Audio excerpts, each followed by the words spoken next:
Bom, seguinte, queridões. Primeiramente, um bom dia a todos. Aqui Patrick Lopes, do Descoordenadas Geográficas. O tema que a gente vai abordar hoje é o nosso querido processo de industrialização. Quando a gente fala de indústria, queridões, a gente está falando daquela atividade econômica responsável por, com auxílio de máquinas, transformar matérias-primas em mercadorias. Mercadoria é tudo aquilo que a gente destina para o mercado. Portanto, sim, a indústria é uma atividade econômica nascida e desenvolvida mediante o sistema econômico capitalista. A indústria, ela está entre os principais elementos da nossa sociedade, ela está entre as grandes invenções da humanidade. Por quê? Porque ela traz uma série de mudanças para a gente. Ela traz mudanças nas nossas relações com a natureza. É a partir da industrialização que a gente passa a demandar mais matérias-primas. É a partir da industrialização que a gente passa a consumir mais fontes de energia. É a partir da industrialização que a gente passa a produzir mais efluentes. É a partir da industrialização que a gente passa a produzir mais lixo. É a partir dela que nós quebramos aquela relação de simbiose com o meio natural e nós passamos a consumir do meio numa velocidade maior do que ele é capaz de repor. A indústria, ela também vai mudar a nossa relação econômica.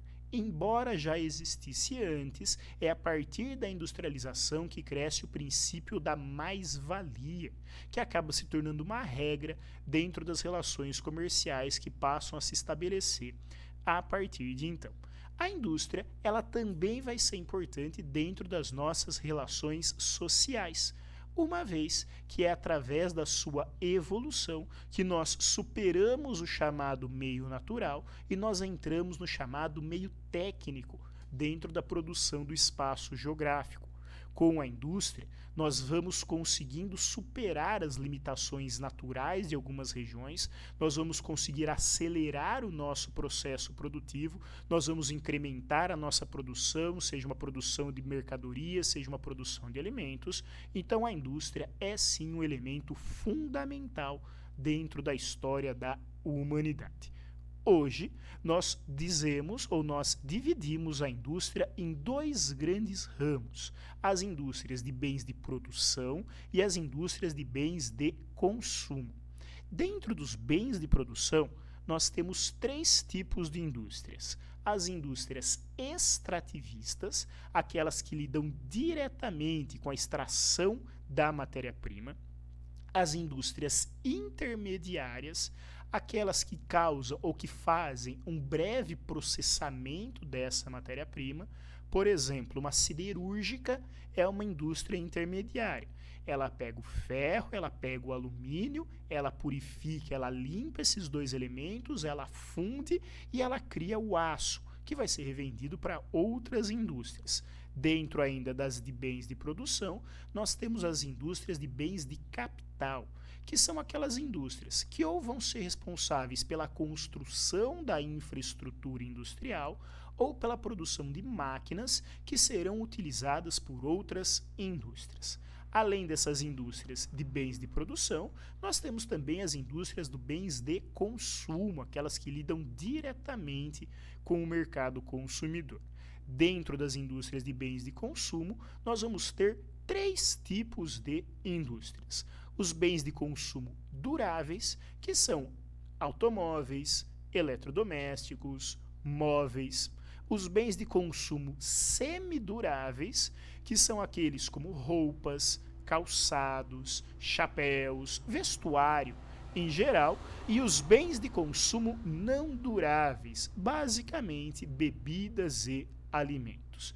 É importante a gente notar que, saindo dos bens de consumo não duráveis e indo até as indústrias extrativistas, nós temos um aumento do capital empregado e uma diminuição do número de indústrias. Então é como se a gente tivesse um triângulo invertido em relação à concorrência e um triângulo em pé em relação ao investimento, em relação ao capital, tanto investido quanto o capital gerado nessas indústrias. É importante a gente lembrar que antes da primeira revolução industrial, nós já tínhamos atividades que transformavam a matéria-prima em mercadoria. A se destacar o artesanato e a manufatura. Qual que é a diferença entre essas duas atividades? O artesanato, o seu trabalhador, ele domina todas as etapas de produção. Ele domina todos os saberes, ele domina o tempo, ele domina o ritmo, ele domina os valores da produção. A gente costuma dizer que dentro do artesanato não existe mais-valia. Por quê? Porque é colocado no preço final, além dos custos de produção, também o valor do trabalho, o tempo, o saber fazer daquele artesão sobre aquele produto. Já na manufatura, a gente passa a ter a utilização de ferramentas mais simples, mas a gente já começa a ter um trabalhador se distanciando de algumas etapas produtivas. Dentro da manufatura, ele ainda controla o ritmo, mas ele já não conhece mais todos os saberes da produção. Dentro da manufatura, esse trabalhador ele também já não domina mais o horário, uma vez que ele está preso às suas corporações de ofício, ao seu empregador. Dessa maneira, ao contrário do artesanato que não tem mais-valia, a manufatura tem sim já o princípio da mais-valia embutido no seu valor final. Foi muito rápido, foi assim, espero ter sido útil, muito obrigado. Curtam, compartilhem o Descoordenadas, abração, tchau, tchau.